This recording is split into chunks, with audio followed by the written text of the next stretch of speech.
Hello guys, यस भिडियोमा चाहिँ हामीले हाम्रो वेबसाइटमा कसरी इमेजहरू हाल्न सकिन्छ त्यस सम्बन्धी जानकारी लिनेछौँ। सो यसको लागि चाहिँ मैले यहाँ image.html भन्ने फाइल बनाएको छु र यहाँ म केही इमेजहरू इम्पोर्ट गर्न चाहन्छु। सो मसित मेरो लोकल ड्राइभमा यहाँ केही इमेजहरू रहेको छ। म यो इमेजहरूलाई मेरो भिजुअल स्टुडियो कोडमा पेस्ट गरिदिन्छु। सो यसरी तपाईँले तानेर ड्र्याग गरेर कपी पनि गर्न सक्नुहुन्छ डाइरेक्ट। सो मेरो इमेजहरू यहाँ आउनेछन्। ठिक छ। सो मसित यहाँ 4वटा इमेज रहेको छ। अहिले म कुनै एउटालाई चाहिँ फर्स्टमा हालेर देखाउँछु। सो तपाईहरुले यो इमेज हाल्नको लागि चाहिँ युज गर्नुपर्ने ट्याग भनेको img ट्याग रहेको छ। सो img लेखेर तपाईले ट्याब गर्नुभयो भने यसमा तपाईको src एट्रिब्युट छ र अर्को चाहिँ alt भन्ने एट्रिब्युट छ। सो src मा चाहिँ इमेजको सोर्स दिनुपर्ने हुन्छ, त्यो इमेज कहाँ छ भनेर तपाईले दिनुपर्ने हुन्छ।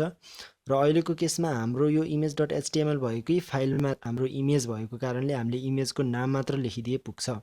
जस्तै अहिलेको केसमा मैले lake.jpg वाला इमेज युज गर्न चाहे। सो लेक भनेर लेख्छु र म .jpg जुन चाहिँ इमेजको एक्सटेन्सन रहेको छ, यहाँ सजेसन पनि गरिदिएको छ, म यो इमेजलाई राख्छु।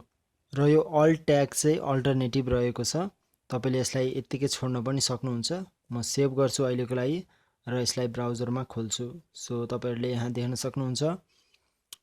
सो यो लेकको इमेज आइसकेको छ। यो चाहिँ एकदम ठुलो इमेज रहेको छ। सो यहाँ ब्राउजरमा अटेको छैन।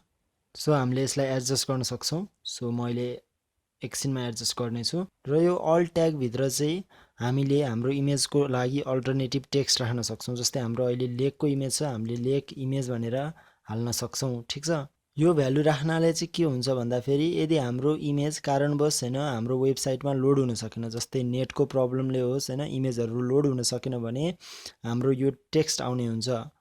त्यसैगरी यो अल्टरनेटिभ टेक्स्ट राख्नाले हैन भिजुअल इम्पेयरमेन्ट भएको मान्छेहरुको लागि है अलिकति हेल्प पुग्ने हुन्छ।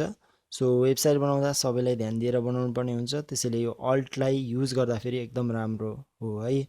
सो अहिलेको केसमा हामीले यो सेभ गरेर हेर्दा फेरि कुनै डिफरेन्स हामीले पाउँदैनौं है। तर यदि हामीले यो मानौ इमेज lake1.jpg राखिदिए मैले, जुन इमेज हामीसित छैन, मैले यसलाई सेभ गरेर ब्राउजरमा हेरे भने तपाईले यहाँ देख्न सक्नुहुन्छ हाम्रो अल्ट एट्रिब्युटमा लेखेको टेक्स्ट तपाईले यहाँ पाउन सक्नुहुन्छ र इमेज चाहिँ छैन। ठीक छ। सो यस्तो केसमा हेल्पफुल हुन सक्छ हैन। यदि कारणवश तपाईको इमेज लोड हुन नसकेको केसहरुमा अल्टले हेल्प पुर्याउने हुन्छ। सो मैले अब यो lake.jpg तपाईलाई यहाँ देखाएको छु, जुन चाहिँ अलि ठुलो साइजको छ है, हामीलाई हेर्न गाह्रो भइरहेको छ, ब्राउजरमै अटेको छैन। सो यसको लागि चाहिँ हामीले यहाँ अरु एट्रिब्युट्सहरु युज गर्न सक्छौं।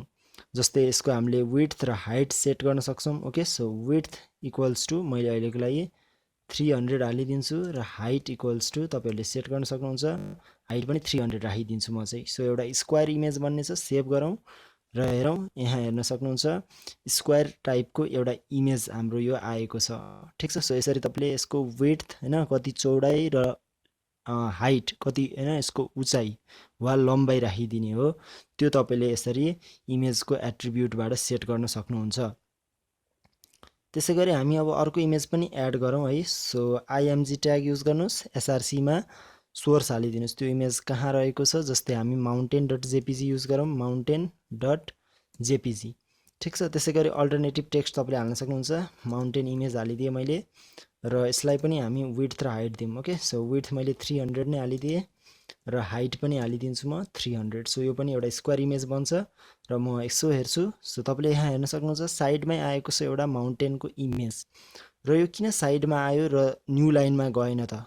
किनभने हाम्रो इमेज ट्याग चाहिँ के हो त, इनलाइन एलिमेन्ट हो। त्यसैले यसले आफुलाई चाहिने फिक्स्ड विड्थ मात्र लिन्छ र नयाँ लाइनमा डिस्प्ले हुँदैन। ठीक छ। सो त्यसरी नै तपाईले अरु इमेजहरु पनि एड गर्न सक्नुहुन्छ यहाँ र एउटा इमेज ग्यालरी जस्तो पनि बनाउन सक्नुहुन्छ। ठीक छ। सो म चाहिँ फटाफट यो अरु इमेजहरु पनि एड गर्छु। र यहाँ मैले 4वटा इमेजको लागि यसरी ट्याग लेखिदिएको छु, img ट्याग। ओके, र म सेभ गरेर यसलाई हेरे भने मैले यहाँ ब्राउजरमा देख्न सक्छु एउटा इमेज ग्यालरी जस्तो आएको छ। सो अहिलेको लागि चाहिँ म यो लास्टको इमेजलाई हटाइदिन्छु र सेभ गर्छु र तपाईले यहाँ 3टा इमेज मात्र देख्न सक्नुहुन्छ अब। ठीक छ। सो अब म तपाईलाई एउटा अर्को ट्यागको बारेमा जानकारी दिन्छु जुन इमेजसितै रिलेटेड छ। त्यो रहेको छ फिगर ट्याग। ओके, तपाईले त्यो इमेजलाई फिगर ट्यागले र्याप गर्न सक्नुहुन्छ।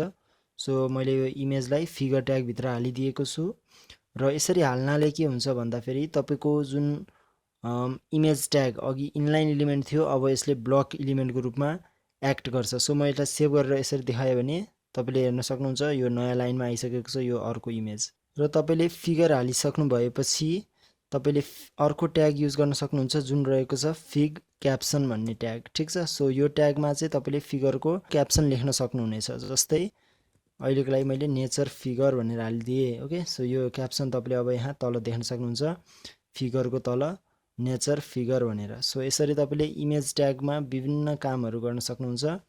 जस्तै यसको एट्रिब्युट्सहरू छ है, त्यसैगरी तपाईले फिगर भन्ने ट्याग युज गर्न सक्नुहुन्छ जुन चाहिँ HTML5 मा इन्ट्रोड्युस भएको छ, ठीक छ। सो यही नै रहेको छ इमेज ट्यागको बारेमा। So thank you guys for watching this video, stay tuned.